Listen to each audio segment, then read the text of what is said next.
You're listening to Blind Chats with the Back Road Chicks. Welcome to the Late Night Cruise. The Late Night Cruise. We're your hosts, Courtney and Brienne. Buckle in. It's going to be a wild ride. I got to cut that out. I guess. Reaching out, touching me, touching you, sweet Caroline. Bum, bum, bum. Okay, we'll stop that now. Okay. Because we were rocking that because we've got a social coming up. Yeah, I found out about it 10 minutes ago. I figured I should socialize. Nice. Hi, folks. Welcome back to another episode of Blind Chats with the Back Road Chicks. Yeah. This is part 3 in our mini-series about the 5 love languages. Acts of service and physical touch. Yeah. So we'll touch on acts of service first, and then we'll move on to physical touch. No pun intended. What? You said we'll touch on. Oh my gosh, I totally didn't even catch that. Thank you. You're welcome. So let's jump right in. So what is the definition of acts of service? Oh, the definition. Or by the book. I was going to say, according to Merriam-Webster. Shut up, Brianne. Acts of service they all seem very self-explanatory, though they're not always. Would be just some things that you could do for the other person. So, like task-oriented types of services. So oftentimes in relationships, it could be like helping someone with a project that they're doing, or a repair in the house, or washing dishes, doing the laundry, cleaning, vacuuming, making dinner, bringing a meal to them at work, or picking up the kids, dropping them off. Different tasks just to help them and lighten the load and make it easier. Okay, well, I definitely know someone who fits that description. Oh. I definitely have someone whose love language is acts of service. I knew someone that once lived here and no longer does, that I think that could have been their love language. Yeah? Yeah. It's interesting, because I had never thought about it before, but that was very much how they received love. Okay. Do you want to speak more to that? Yeah, I'm sure she probably knows this. It's my mom. Oh. My mom's love language is absolutely acts of service. Because the way that she received love was, well, did you help me clean my house? Did you help me, did you help me with daycare? Did you help me with this? Did you help me with that? Like, it was very much. Right? Yep. Yeah. Help you organize, help you sort things out, totally. Yeah. All very much perfect examples of acts of service. My grandma was the same way, as I kind of mentioned last episode. Yeah. Because I think it was just something that she never had growing up, for sure.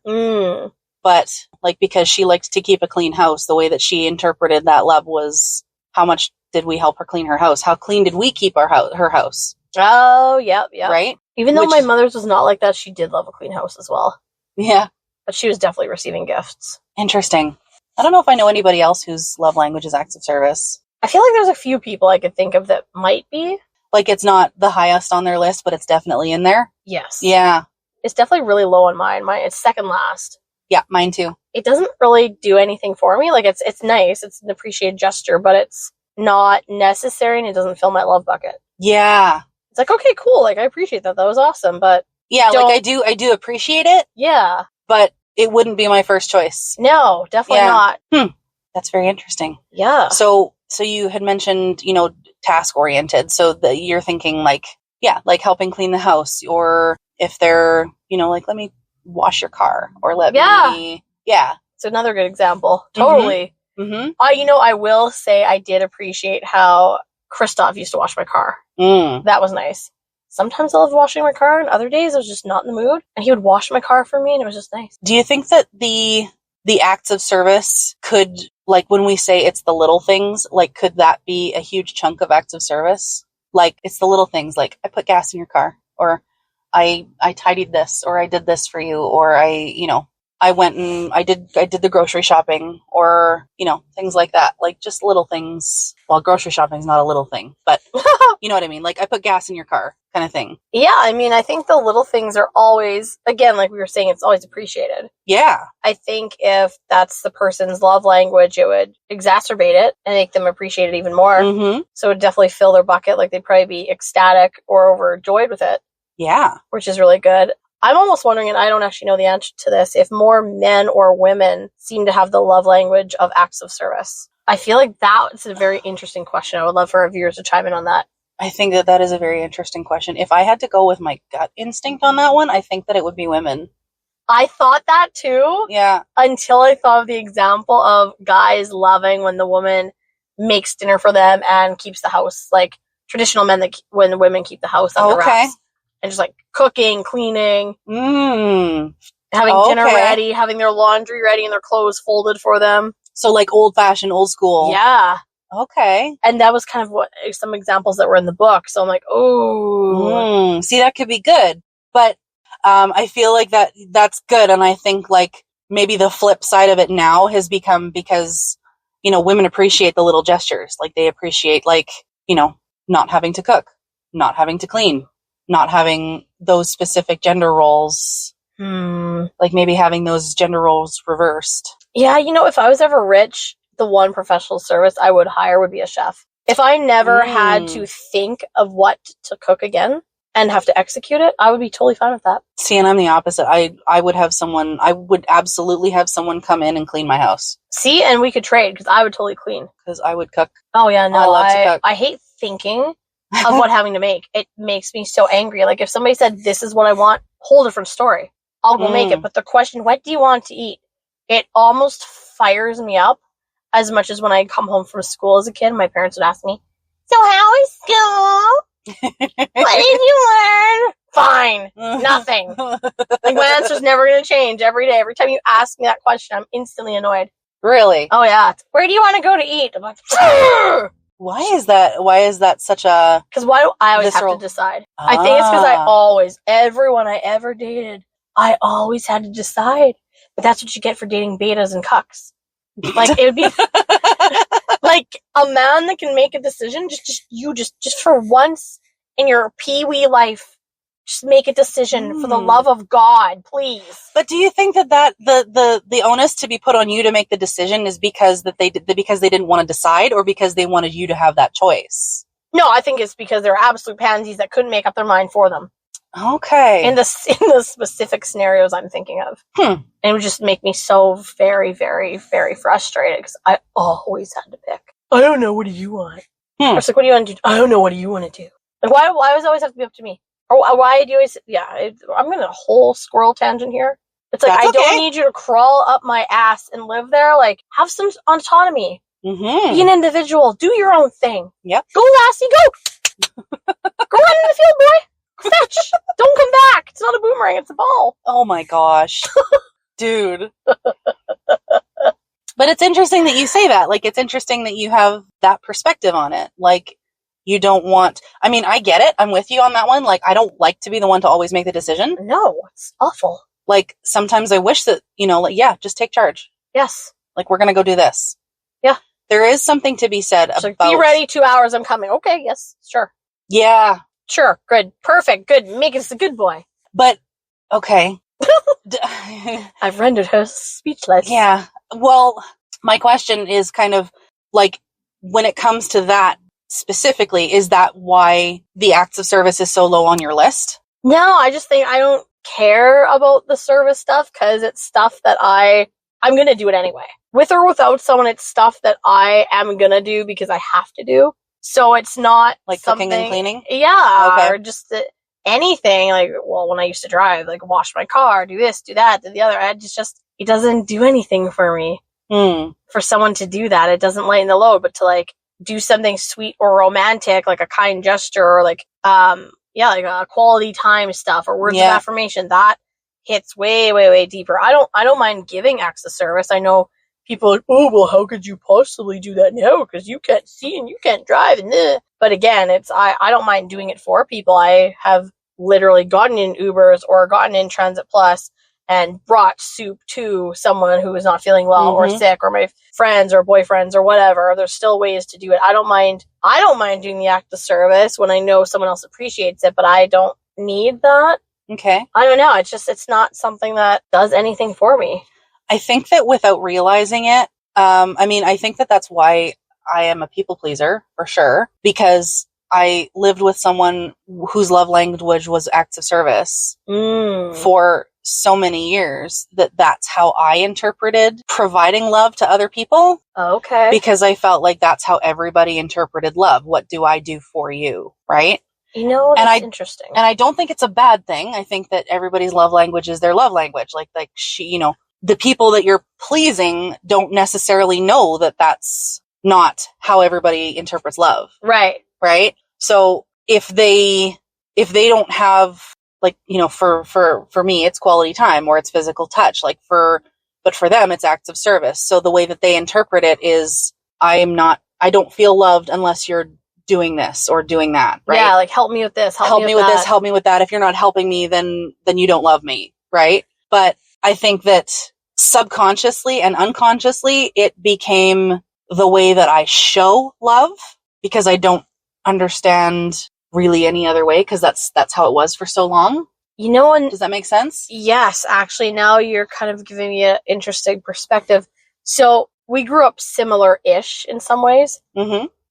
We grew up similarly, and what it kind of reminded me of is where you learn to do acts of service, because that was the love language you lived in. I think maybe I had the opposite reaction, is because that act of service was always demanded, and it was nasty coming from my mother, that it gave me a visceral reaction to it. And that's why I have an adverse reaction, or not even adverse. I just don't care about the act of service because it was just so off-putting to me. Yeah. So your visceral reaction was because you were kind of like pushing against it because it wasn't yours. Oh yeah, it's because it was forced down my throat almost. So now an act of service doesn't do anything for me. Or if I see people like, oh my gosh, if I watch people crawling up somebody else's ass to cater to their every need, it makes me want to puke in my mouth. Like those girls that'll chase men around the city and try and do everything for them, like a lost little puppy dog, to like prove themselves or win their affection or attention, thinking they can buy them with making them food or buying them presents or bringing them meals or whatever the heck it is, and just like almost trying to prove themselves. It gives me that repulsed reaction, like, oh, okay. It is interesting that you say that, because I totally do understand that aspect of it too, because that's kind of how you're taught that it works. Like you have to earn it. Yeah. Like you have to earn that. You have to earn that place in their life. You have to earn that affection, because that's how and like unconsciously, like you don't know that that's a love language. Like, I mean, as a kid, I didn't know that was a love language. I had no idea. And no one should ever have to prove themselves for love like that. But that's what you're subconsciously taught. Yes. And that's what's getting reinforced by the people that are accepting it or praising it. And also vicariously. Yes. Because not only is it the people with acts of service as their love language, it's the people that they hang around with and the people that they're like-minded friends who also believe who also see acts of service as their love language. Yes. They demand it of everybody that they know. Yes. Yes. Or users too. Yep. Because then they'll reinforce it. You're not worth anything unless you're doing stuff for me. Yeah. Yeah, totally. Yeah. And that's when I'm like, no. I'm great, thanks. And when you're young and impressionable and you get this like, okay, well, if you don't do this for me, then you don't love me. Mm-hmm. How are you supposed to wrap your brain around that? And how are you supposed to understand that that's not how everybody interprets love? It totally skews your view of things. Yeah. It completely jades you in, Well, then people don't think that they're worth anything if they're not doing something for someone. Yeah. Or I don't know why it just reminded me of that quote, which I love, and it hits deep, is that one where she says that people who were never people who were never fed love on a silver spoon will learn to lick it off a knife. Oh. And it's so true. They'll lick the remnants off of a knife when they're older because they were never given love. They're it was grasping always, at anything. Yeah. Yeah. It was if you're not good enough, you're not appreciated. There was never any love. It was very conditional. It's conditional. Yeah, based on an act of service a lot of times. Interesting. So I think that's why, and mine's I think around 13% acts of service. Yeah, I don't know. Mine was super, super low, or between 11 and 13-ish. Yeah. It's surprising to me that gifts are lower on my scale than acts of service. Really? Yeah. Because I feel, for me, in terms of acts of service, I know I've said it before, I'll say it again. I have trouble receiving gifts. I have trouble receiving compliments. I have trouble receiving things as a gesture of love. Yes. And I think that is directly related to the fact that that is how I interpret giving love, not receiving love. Like, I give love with acts of service because that's what I know. Right. And I am not familiar enough with the love languages and the different kinds of interpretations, like the physical touch or the quality time. Like, I'm not as familiar with those, but I crave those. Yes. I'm very depleted in the physical touch category, which we'll get into. And it can put you damn near into your grave when you're depleted. Yeah, when you're depleted, it's very... But, okay, and I'll follow up on that. In terms of filling someone's love cup, do you think that acts of service as a love language is a higher demand type of love language? Like, once they understand that their love language is acts of service, they demand more acts of service? I wouldn't hope not, because if that was the case, I think that would be conditional. It wouldn't be real love. Because the love languages are just like a very genuine... They're not to be used as a manipulation tool. I think for maybe a narcissist or a user, that would be the case. If they learn those are the love languages, they'd use and abuse them and take advantage of them that way. My mother, for sure. I don't care if she listens or not. It's the truth. Yeah. Truth hurts, Cruella. But oh, sorry, Tourette's. Shots fired. But no, I think if it's genuine, it's just going to be appreciated, and you're probably not going to want it as much, because once your partner knows that acts of service is your love language and they start implementing it, you're not going to be deprived and depleted. So you're going to value it. You're not going to push for it as much because you're going to be more full. It also confuses me how the love languages don't attract like love languages, because for me, it feels like an acts of service would be for someone whose love language is not acts of service. Performing an act of service is a drag sometimes. Well, I think there's always opposites to everything. Like can attract like, but opposites can also attract. It's like the whole two phrases of either birds of a feather flock together or opposites attract. Yeah. For everything, you're always going to find the contrary. This is true. So it doesn't surprise me. I mean, there's lots of people that probably do have similar love languages, attract each other, but there's also tons of opposites. So it's probably a lot more balanced than we realize. Maybe. And it's kind of nice if it can offset each other, because then you learn all the love languages, which people should kind of learn to understand and appreciate anyway. Yeah, I think that's probably the biggest thing that I would encourage people to do, is really learn about the other love languages. Determine which one yours is, but also do your research, because it would definitely help you not only in like relationships, but friendships and familial relationships. Like, I know that would help immensely in dealing with people that have had traumas, dealing with people that have had different life experiences than yourself. Like, it could teach you how to communicate a little bit better. Well, and then even shifting over into the workplace stuff. So acts of service there. If you're helping your colleague get a task done, or if they're overwhelmed, or their inbox is full, or they have a bunch of projects and all that stuff, you can fill their work satisfaction by helping them complete those tasks, by doing that stuff with them, helping them organize an event, whatever it is. So it does transfer over into the workplace as well. Yeah, absolutely. Which is huge.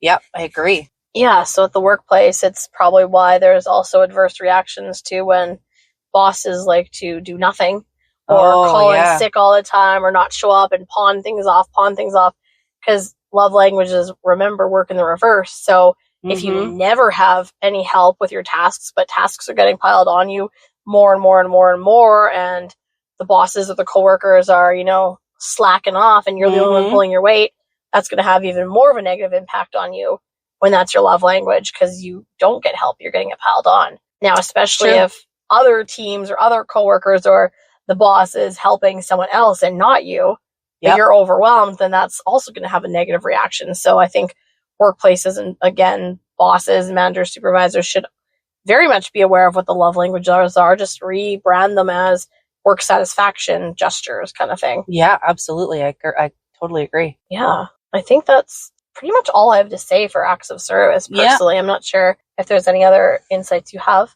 Nothing that I can think of right now, but yeah, folks, leave us a comment. Let us know what do you think of when you think of acts of service? Yeah, so our final grand finale. Grand finale. Physical touch. Physical touch. Let's get physical. Physical. Oh, dear.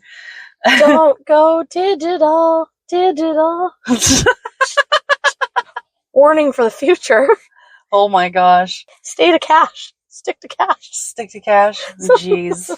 Don't take the mark of the beast. Oh, my goodness.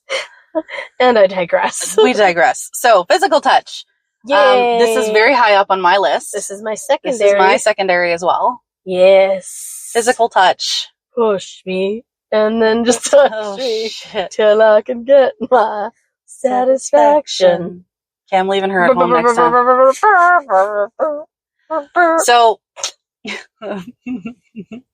physical touch, we're not talking about like the crazy. We're not talking about like, behind closed doors. Brown chicken, brown cow. Yeah. We're talking about like hand holding or, for me, I know, one thing that I absolutely love to do is I love to run my fingernails through his hair. Yeah. Yeah. That's a huge one.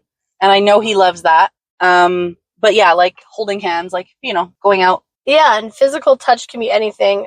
It's very high on usually men's. A lot of the times their primary or secondary is physical touch on average. Yep. It can be anything though, because men don't receive a lot of affection or compliments, right? So even just, or for women, like just swiping their hair off of their face or wiping a tear, a guy just, touching his shoulder, touching his arm, even just small little touches. It doesn't have to be romantic, like, or passionate or too PDA, public displays of affection. Yeah.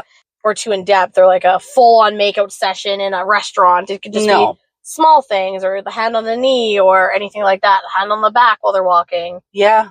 Just little things like that to have that physical connection. Yeah. Just to be in proximity and to be able to connect on a physical level. Like, like just at like a handhold or something like that. I know depending on the intimacy level. Yes. And where you are, in public places, I would say like the hand holding or the hand on the leg or the hand on the back or that kind of thing, like those are very simple. Or, sex in the washrooms. Sex in the bathroom. Oh my god. Mile High Club on the plane, Heyo. Just kidding. Just kidding.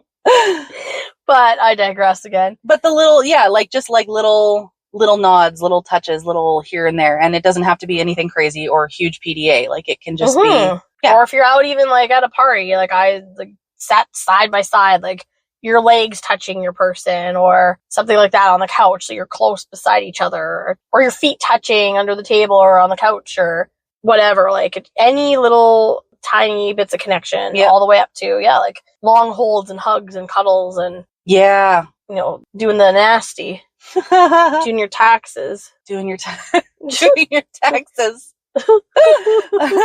I don't know. I feel, like physical touch is a big one for me. I know that like there's nothing I love more than just having a cuddle or, holding hands, sitting and snuggling, watching a movie. What are you laughing at? The hands. Reaching out. This is how we started. This is not good. Touching me, touching you. Oh my goodness. I have to say it again. She's crazy. I'm deprived of my secondary love language. My cup is so depleted. There's holes in the bottom. So when I get like a little bit, it just falls right out like a bottomless pit. My goodness. Yeah. So it's a whole problem. And I'm just learning what it means to have that. I'm just learning what it means to have the physical touch aspect of anything, really. I've never been a touchy-feely person, or I didn't think I was. Okay. But now that I'm in a relationship, I absolutely am. Like, I crave it. Yeah, and in friendships, it's different. This is where my love languages switch. Like, I don't want my female friends touching me. Like, I don't want them being affectionate like my male counterpart would be. Okay. I know some girls are fine with that. Like, I know some of my girlfriends will like snuggle or cuddle or share a bed or whatever. And I'm like, no, I'm good, thanks. Like, that's just not, I don't like that. It's bothersome to me. Yeah, see, that doesn't bother me at all. No, I don't like it. It's like, no, just keep your fanny over there, please.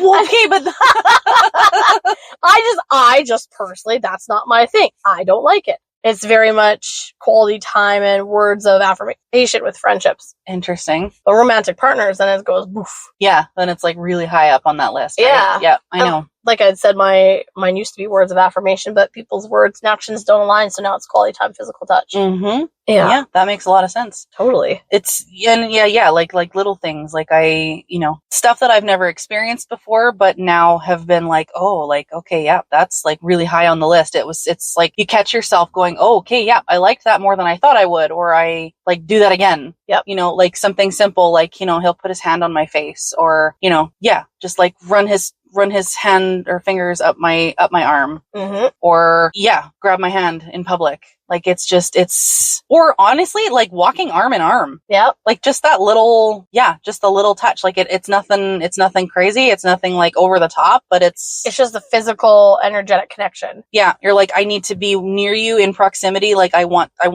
to touch you. I want to have some part of you with me. And then for the reverse too, that's why in relationships, if that aspect isn't in there and that's someone's primary love language, say you're out at a social event of whatever type and your partner isn't giving you physical touch often, but you see them out mingling with their friends or their buddies or they're, bromancing them or have their arm around their buddy or high-fiving or hugging their old female friends or whatever the heck it is, then that annoyance or anger builds up in their person, that resentment, because they're not getting that love language, but they're watching it being given to somebody else. So it makes it that much worse for that person, because not only is their partner not fulfilling it, but they're giving it to other people. Yeah, like to be completely starved of physical touch is, if that's your love language, that's like, it's decimating. Oh yeah, I'm dying inside. Oh my gosh. Yeah, I'm very, like, I told Brittany that I was looking up professional cuddlers on the internet, but it was really weird. And then I was like, I'm just gonna like make my guy friends just come over and cuddle, but they have to like shut their mouths because I don't want to hear them talk. It's just like lay in my bed till I fall asleep and then get out in the morning. Don't speak. Just hold me. That's and all then you get want. Out. You just want to be held. Yep. I know. Because I don't miss Shmeeb. I hate Shmeeb, but I miss his hugs. And then, I don't even have a nickname for the other one. And then Mr. Alberta, his hugs too. So it's like, okay, well, it's like you have that deprivation. So it's like you no longer have that tight held, safety, warm feeling of affection.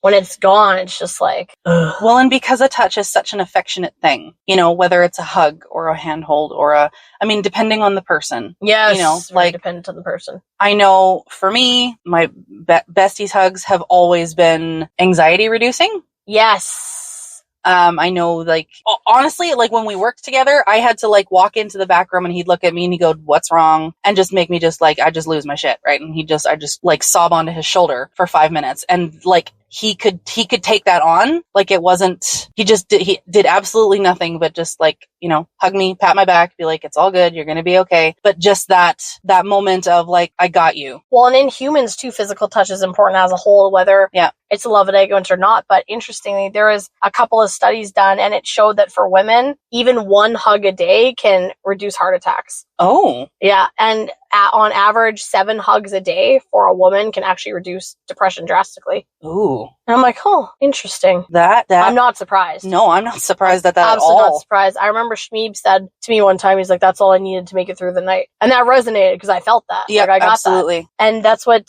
Gary Chapman in the book was talking about, like examples with couples or the wives just saying that he doesn't sit and talk to me and hold my hand. And so they say, like, go for a walk, hold each other's hand, give massages, stuff like that, or just, come up behind them and rub their shoulders or their neck or their head or whatever, just little gestures like that. Or when your partner comes in the door, when you haven't seen them, give them that hug, give them that kiss or whatever it is. Just to fill that bucket. It's just small, simple things showing your appreciation. Yeah, like, and that's another thing that Brent does too. Like when he just, like when we're like sitting down or whatever, or snuggling or whatever, it's like if he's got his hand or like arm around me, he's like kneading my back and massaging my back. Like it's a cat. like, but not really. It's that just felt like a cat. That did, because I have nails. Sorry.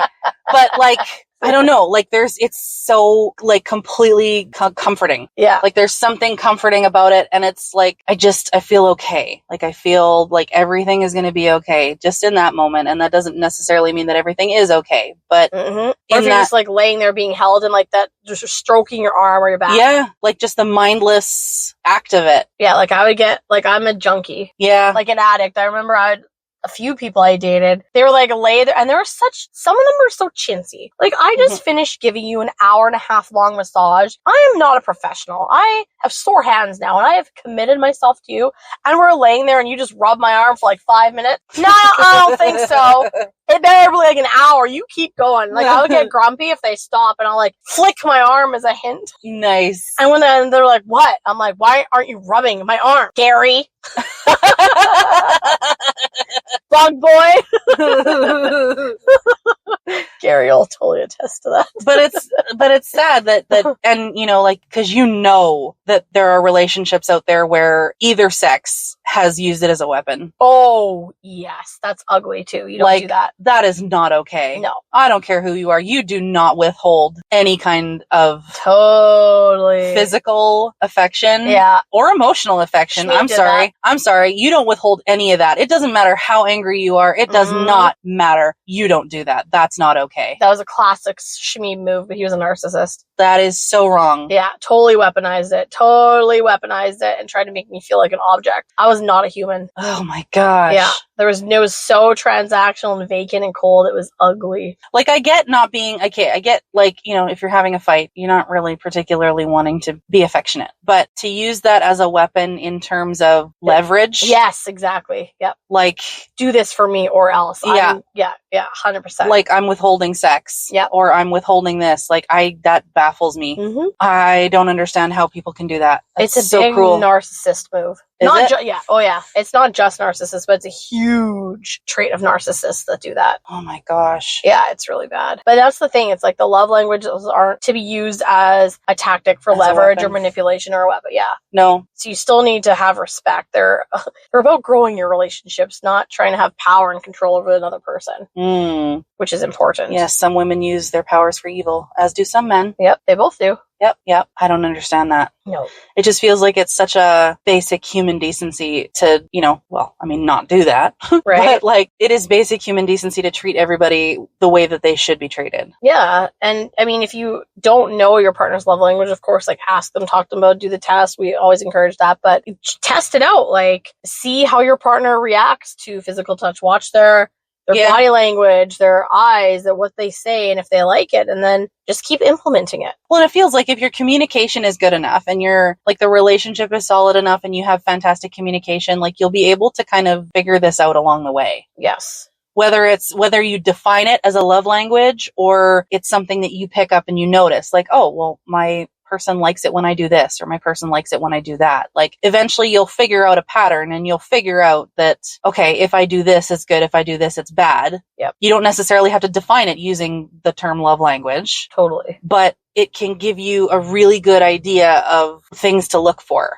Yes. It can give you a very good idea of things to kind of keep in the back of your mind as a good gesture or a negative gesture. Like the things you want to avoid, the things you want to do for good, you know, say that they're really great at receiving gifts, but they're not so good at the physical touch. You know, you can use that to better communication. Mm-hmm. Well, and teach your partner too what you like. And there's no harm in saying what you like and what you need and what fills your cup. That's another thing too. I think that's a huge thing for relationships and a communication breakdown too, right? Oh yeah. People are afraid to tell the other what they need and want. Yeah. And I mean, like one person, like DF was really good at that. I was like, you know what? I really like it when you pick up a phone and call me and talk to me. Yeah. And I didn't even have to ask that. He just started doing it more. Or I would just say like, oh, I really like the hugs. I really like the cuddles, that he would just do it more. I didn't even have to ask. I just said what I liked and it was also a compliment because it's a testament to their ego and their character, almost like they take pride in it. Oh, I'm doing something good. Yeah. So you're rewarding the things that they are doing well by complimenting it and praising it. And then you're getting more of that in return too. It's like a dopamine hit. Totally. But like a dopamine hit that you have to work for. Yeah. And that way you're not nagging your partner. You're just genuinely saying like, this is what I need and this is what you do well. This is what I want more of. Or if they're not doing it, you could just like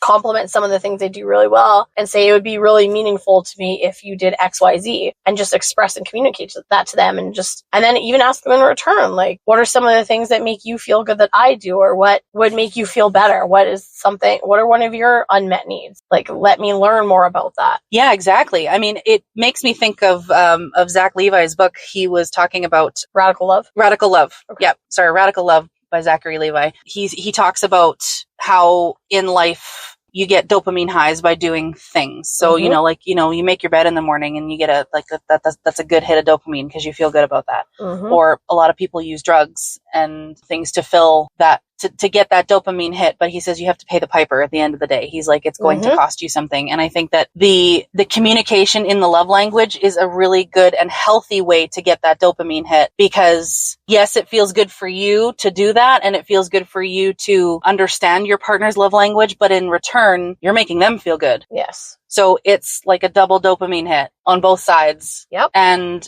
it's kind of, technically you're paying the piper because you're still putting something into it, right? Yep. Like it's still something that you have to act on, something that you have to do to get the dopamine hit for yourself. But then you're also in turn contributing to their love language, and you are helping them to have their dopamine hit as well. Yeah, totally. So I don't know. I'm not really sure why I thought about that. It just popped into my head. But yeah, communication is key in any relationship, especially when it comes to love languages, because you need to know what works and what doesn't. Yep, totally. Right? And then either last episode or the one before, when you had asked how you do physical touch in a workplace. Yes. Which could be, okay, this isn't a traditional workplace, but I started laughing because I was thinking about football and how they slap their asses on the way off the field. So I'm sure for the boys in the spanks, when they're getting spanks while walking off the field, they're probably pretty happy. Good game. Good game. Good game. Smack. Good game. Smack. I totally did that to one of my exes. I smacked him on the ass on the way out of my house and said, good game. Oh, boy. I was trying to degrade him on purpose because he was being a prick, so. Oh. I thought it was really funny. I do that for fun. But I digress. That is a great example. Yeah. That is right. In the locker room, like whipping their ass with the towels after a hockey game and stuff, coming out of the shower. But for like a traditional workplace, so even, when a manager just comes and like gives you a high five, or it's like, oh, awesome job, high five, or a fist bump. Or handshake. Yeah, handshake, like, oh, great job. Like, yep. All those little things, or even sometimes if you're a little bit closer, they'll come up, and someone just like, not endearingly, but someone just comes up behind you and like rubs your shoulders. Grab your shoulders. Yeah, like, grab your shoulders and kind of give a quick little massage, like, yeah, awesome, man, butter. You're okay. Like, just small, little, tiny things like that, or even a elbow bump in the hallway, like, hey, bud, how you doing? So, and sometimes coworkers hug each other. Sometimes they do. That's true. Yep. So it's it can absolutely be incorporated into a workplace in an appropriate way. Yep. You just got to stay away from the sensitive Sallies that call HR if you hug someone for more than one Mississippi. Oh my gosh. So don't get me started in HR. But I know, right?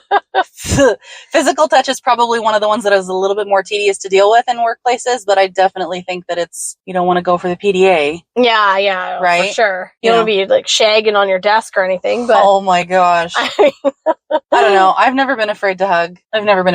No, lots of coworkers I know hug, but I guess you have to be careful if it's the opposite sex. There's weird people around. Yeah, I guess so. Some people, it can be taken the wrong way, but I mean, there's absolutely ways to incorporate it. I guess ultimately, if it's something that you're comfortable with, your coworkers are comfortable with, like if you can establish that beforehand, then great, go for it. Yep. There's nothing wrong with the handshakes or high fives or fist bumps and stuff like that or what have you. So that could go a long way to incorporate that into a job well done. And again, as we always like to look the opposite, if a boss or a supervisor or coworker knows that's your love language and they're not praising you that way, but they're doing that with your other coworkers, then that's going to have more of a negative impact on you and make that person feel less appreciated because they're not getting that physical contact. Yep. They're not getting that camaraderie or closeness. So it's a good thing to be open-minded and very aware as a colleague or a supervisor or manager just on how detrimental that can be. Absolutely. Yeah. Just something to be aware of if you are a supervisor or even a coworker. Like if you know that that's someone's love language, fill that cup if you can. Totally. And even think of parents. Yes. Know your kids' love languages. I think. Oh, yes. I feel like Gary Chapman might have wrote a book about love languages for kids. He might have expanded and branched off, but I know there's so many parents out there who play favorites. Yep. My mother was one of them. My brother was the golden child and I'm the black sheep. And when my mother, I only remember her hugging me once in my entire childhood. That's it. Oof. And yikes. If parents give certain love languages or affection to one child, that is the love language of the other, you're absolutely going to destroy them and ruin them emotionally, whether intentional or not. Learn your kid's love language and delegate that affection accordingly. Do you think that the love languages change in kids as they get older? Or is I'm it not pretty sure. much the same? I don't know. I mean, I think my best educated guess is fundamentally our love languages don't shift a lot. But I do also think it's like attachment styles. They can shift dependent on life events. I mean, my love language is shifted. Yes. Mine's still very high up for words of affirmation, but all those events that led, like traumatic events that led to it, bumped it down. Right. So I think it's still there. It still hits, but it could shift over time depending on things that happen in life, for sure. Right. That makes sense. That'd be my best guess. I don't know the answer to that, but that'd be a good study for people to do. I wonder if the parental role and the parents' love language kind of reflects onto the kids, and it's something that they kind of like intrinsically take on as they get older, like as infants and as kids, and then as they get older it molds into their own. I don't know. I'm just going based off of my experience. Great question. I wanted so much to never be anything like my mother. Ever. And then we're all like, people don't think that we're the same person. They're like, how did you come out of that? I get that all the time. She's very materialistic, gold digger, pretentious, doesn't smile at people, not warm or cuddly or affectionate or polite at all, or giving at all. Yep. And I'm the complete opposite. Yep. Very like selfless and giving, sure off the back, super way physically like snuggly, cuddly, affectionate like that. Yep. Not materialistic at all. Yep. Or gold diggy at all. I'm usually the one giving out my money to people that run away. That's true. And, so my love languages are nothing like hers. Hers would for sure be gifts. For sure gifts and acts of service. Where mine's absolutely quality time and physical touch. It's interesting. Yeah. So you think it had the opposite effect on you? For me, for sure. Yeah. And I don't know, she was just never physical or warm at all. She was very cold and vacant, and I always craved close physical connection. But I also didn't like that from my father, so I probably am deprived of it more with men, and why having a partner with my love, or that can fill my love language, is so important, because even though I know my dad cared and loved me, I didn't like being close with him because of some of his problems around, like, my parents would cheat on each other. Yeah. Or just watching him, I don't care, he's passed away, so he can't get mad, with like porn, and it's just disgusting, or like catching that stuff on a computer made me repulsed by him. Yeah. So I didn't want him physically near me. So I never had my physical touch love languages met from my family at all. Interesting. So it very much came from romantic partners for the physical touch, and words of affirmation and stuff from friends, and quality time was very important with all of them. Well, and I think that's, and I'm thinking about that just as we're sitting here. Like my leaning towards the quality time and the physical touch aspects, because the quality time thing was huge for me, because I grew up on both sides of that fence. I grew up with some quality time, and I grew up with some of the opposite, that the quality time wasn't important. So it didn't really matter to the other people. So they didn't care if they had the quality time as long as their acts of service cup was full. Yes. And with my dad, he was always working his ass off to negate my mother's overspending and stuff like that. So he would work like 6, sometimes 7 days a week. So I would never get the quality time with him. So I would sit at the door watching the driveway, waiting for my dad's car to come up. And when he was like late, or if he had to work overnight or go to town, I would sit there at the door sad and crying. Yeah. Because my dad was gone. So at any time he came home, and when he wasn't tired of watching NASCAR or whatever, I would crave that quality time and go play soccer in the backyard, or jump on the trampoline, or just get some. I think it was important, but that was also deprived all the time too. Well, that's the same thing for me too. Like, I did have some one-on-one quality time. And when I did that with whoever it was with, that meant more to me than almost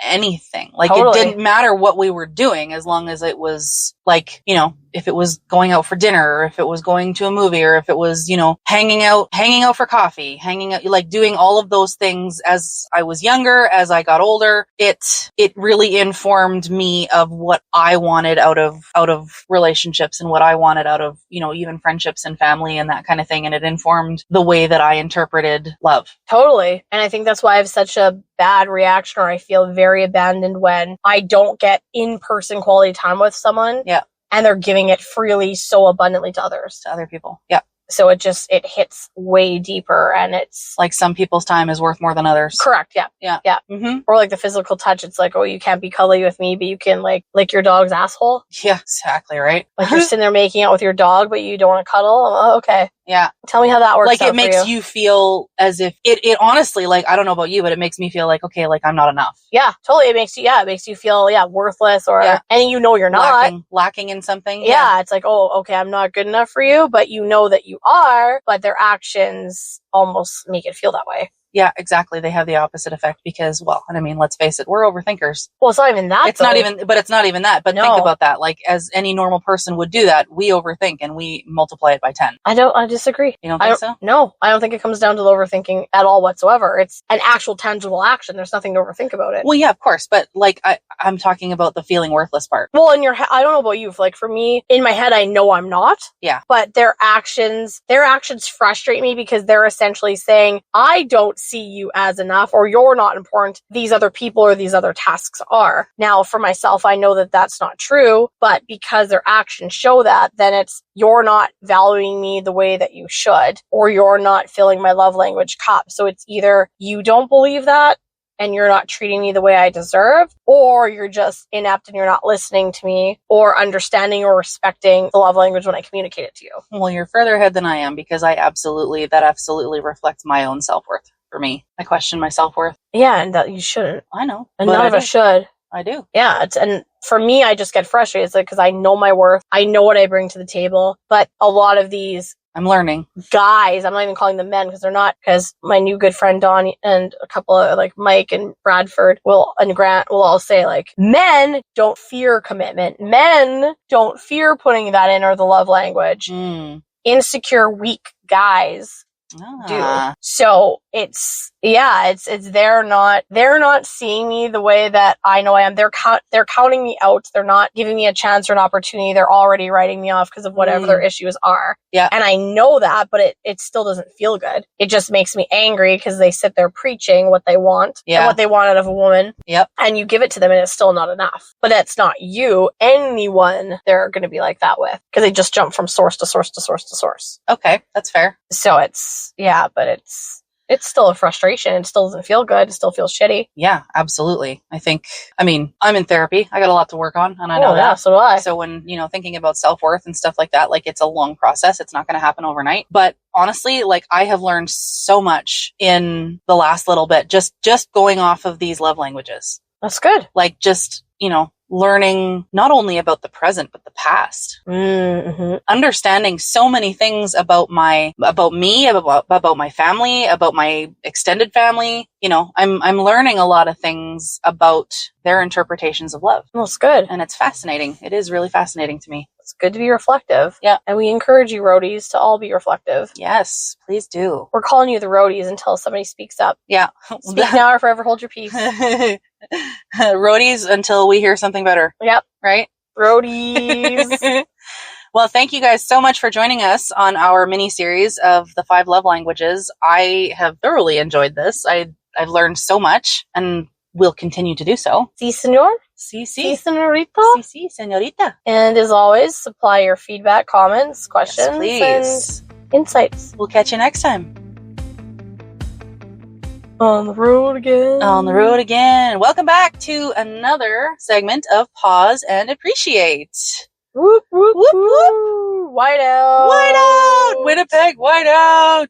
I gotta say, this is, it's huge for me. I know you don't really care about hockey. Do you even know me or who you're talking to? No. I used to play hockey and loved hockey and go to games all the time and grew up going to hockey. Really? You know this. I've told you this. Okay. Moose games with my dad, Jets games with my dad. I used to go and get season tickets from my old coworker. I thought that was me. No, I never got season tickets. That would have been nice. Yeah, Dallas and Red Wings, Detroit, when Dallas schooled them, and I bet my friend Mark. Nice. When Dallas won, I was stoked. Nice. I love hockey. I just can't see it now. I was a right wing. Oh. Yes. I never played, but I used to go with my dad. I used to love to go. Yes. Moose games. Jets games when they came back. Do you remember the big, huge dice that was like 8 feet long and 8 feet tall, and they would roll it down the stand, and whatever number it landed on, you pick a number in that row, and they win? No. Oh, it was savage. It was so fun. It would roll down through the stands onto the ground. It was super cool. I remember like the slow clapping thing on the Jumbotron. Yeah, the waves games. And stuff. Well, no, it was like this, like, all it was like a pair of hands, and it would just like slow clap. Oh. And it was an animated, I don't know, my dad used to make fun of it all the time. He used to like, funny. He used to copy it and slow clap. When it was years and years and years ago of Moose games. I just like the wave on the Jumbotron when the whole arena does it. Yeah. That was good times. Well, I don't know about you, but I was actually out of town when the Jets played Game 7 against St. Louis. Finally win. And so there were about 30 of us. I was in Edmonton. There were about 30 of us. We had traveled as a group, and we were all not watching the game because it was too painful to watch. It was on, but we were trying to ignore it. We were all bowling. And then with 1.6 seconds left in Game 4, we were down 3-2. Ugh. 1.6 seconds left in the third, and it was Lowry, wasn't it? Was it Lowry on that one?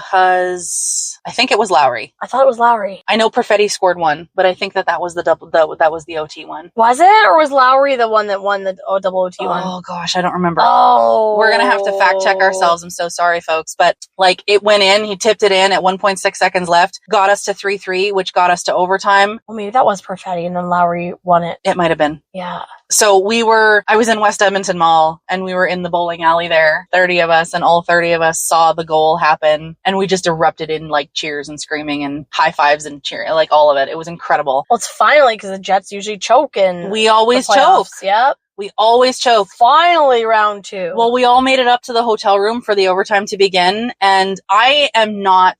Hellebuck drives me nuts, okay? Mm-hmm. Hellebuck drives me nuts, but I watched him save some pretty fantastic goals. Like, it could have gone very wrong. Hav used to make me mad back in the day. Oh my gosh. Hellebuck always chokes in the playoffs. Yes. And he saved some beautiful shots in those overtimes. And now it's Dallas and the Jets. It's Dallas and the Jets. When Winnipeg lost the Jets for those period of years, Dallas was my backup favorite team, and I got an autograph from one of them in the mall at Pole Park. Ooh. And I was so happy. So now it's Jets versus Stars, so the Jets better win, but if they don't, I won't be overly sad. You won't be upset? No, because I do love Dallas. Well, I mean, considering that we were not planning to be in the next series, it was kind of, I'm surprised we didn't get a noise complaint in our hotel, because there were like 20 of us crowded around a TV in one of the rooms. You go ahead and kick me out. That's fine. Right? You're like, bring it on, man. Right? Yeah, we actually made it. We made Instagram famous. There you go. Because we made it on Winnipeg Wildin, because one of the kids came and was taking video of us as we were cheering and jumping and legit like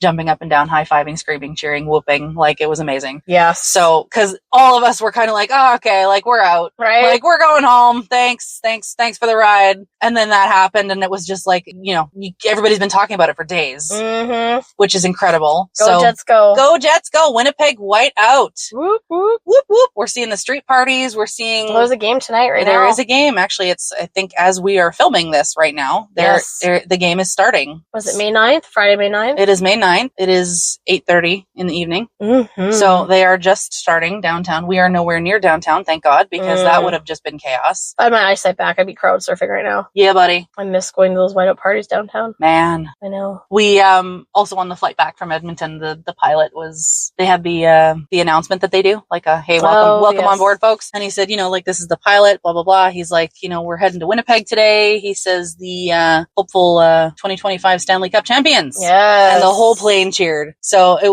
it's such a show of solidarity. It's such a show of unity. We can hate this city and people can hate each other here, but when the playoffs are in town, everybody's in love. Yeah, exactly. That's so true. Yep. There's another slogan going around says, we believe. Oh. That's apparently another Jets slogan. Oh. Okay. But I've seen it. I saw a news article on it, I think. I was not familiar with this one. I'm not either. I just saw it today. Cool. All right. So we'll see how far we go, folks. So we're in Series 2. Yes. We're in Series 2 playing Dallas. So we lost Game 1, but we'll see. We're at home again tonight. So we'll see what happens. Let's go Dallas. Just kidding. Dude, by the time this airs, we'll know the results of this game. Go blue. Go blue. I even did my nails white and blue. Excellent. As for the occasion. Very nice. I know. It's very exciting. Anyways, thank you guys for joining us On Pause and Appreciate. Until next time.